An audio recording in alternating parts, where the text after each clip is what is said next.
CCTV camera, এই CCTV camera রাজ্য সরকার তার ফুটেজটা সংরক্ষণ করতে ডিলে করলো কেন?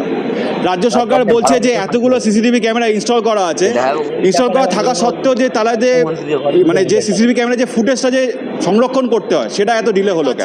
রাজ্য সরকার ভুল তথ্য দিচ্ছে। আমি আবার বলছি, রাজ্য সরকারের আইনজীবী যিনি কপিল সিব্বালজি সুপ্রিম কোর্টে এই সব ধর্ষকদের বাঁচানোর জন্য আপনি সওয়াল করছেন, মানুষ আপনাকে ছাড়বে না। পশ্চিমবঙ্গের মানুষ, ভারতবর্ষের মানুষ কিন্তু আপনাকে দেখছে, আপনার এই কালো মুখটা দেখছে। 2 নম্বর হচ্ছে যে এই যে সৎকার করার সময়, মৃতদেহ সৎকার করার সময় যে পুলিশের যে অতি সক্রিয়তা, যে তারা তড়িঘড়ি সৎকার করে ফেলছে।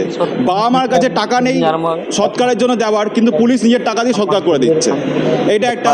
3 নম্বর হচ্ছে যে মানে যখন ময়নাতদন্ত হচ্ছিল 6টার পর, সন্ধ্যে 6টার পর যে ময়নাতদন্ত, এটা পুরোপুরি একটা বেআইনি প্রক্রিয়া। সন্ধ্যে 6টার পর কখনো ময়নাতদন্ত হয় না, বিশেষ করে এই ধরনের রেপ অ্যান্ড মার্ডার কেসে।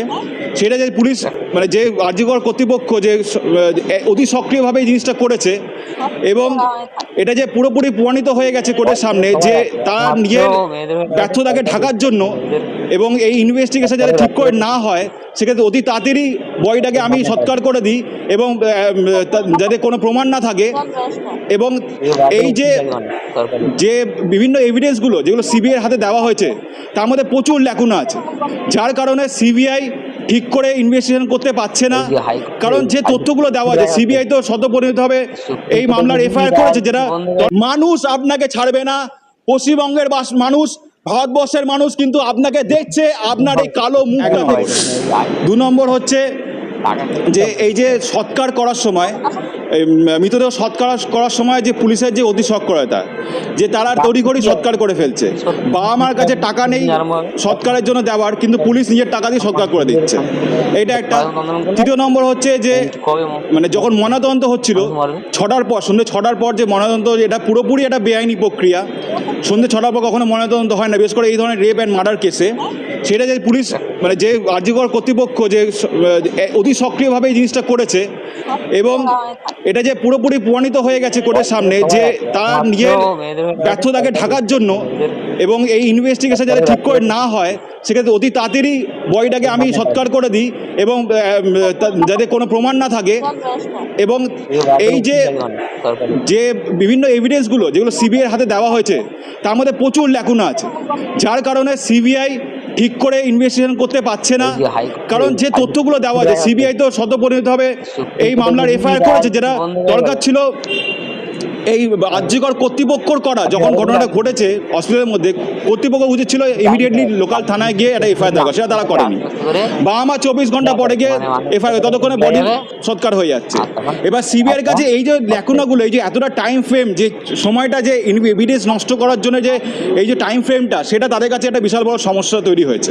তবুও তারা চেষ্টা করছে, কারণ মানুষের আশা ভরসা এই ধরনের এজেন্সির ওপর আছে, যার কারণে মানুষ চায় যে তারা করুক, ইনভেস্টিগেশন করুক, এবং এর যে যথাযথ শাস্তি, যে সত্যিকারের কালপিট তাকে যেন দেওয়া হোক, এবং একটা দৃষ্টান্তমূলক শাস্তি দেওয়া হোক, যাতে আপামর পশ্চিমবাংলাবাসী এবং ভারতবর্ষ তথা সারা বিশ্বের মানুষ এটা যেন দেখে এটা মনে করে যে যদি আগামী দিন কেউ এই ধরনের ক্রাইম করে তাহলে তার জন্য এরকম চরমসহ শাস্তি হয়, এবং সে যেন না করতে পারে। আমরা দেখলাম যখন তিলোত্তমা মারা গেছিলো যে জায়গায়, সেই জায়গায় অনেক অসংখ্য মানুষের ভিড় ছিল।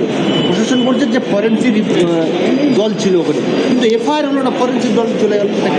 আপনারা হয়তো জানেন যে ফরেন্সিক দলের মধ্যে 2জন সিভিক ভলেন্টিয়ার ছিলেন, এবং আরেকজন ছিলেন যিনি ছিলেন হচ্ছে এসএসকেএম হসপিটালের একজন জুনিয়র পিজিডি, ঠিক আছে? তো একজন পিজিডি এবং 2জন যে মানে সিভিক ভলেন্টিয়ার, এরা কি করে ফরেন্সিক দলের সম্মুখীন হয়? একজন স্টুডেন্ট কি করে একজন ফিঙ্গার বিশেষজ্ঞ হয়ে যেতে পারে, এটা একটা বিশাল বড় সমস্যাকর।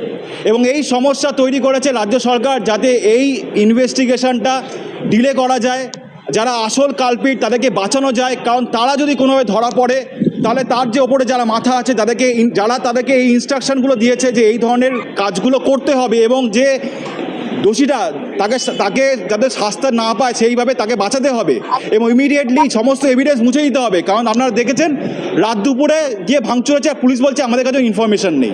এটা কখনো হয়? কোনো একটা সরকারি হাসপাতালে গিয়ে ভাঙচুর হচ্ছে আর পুলিশ সেখানে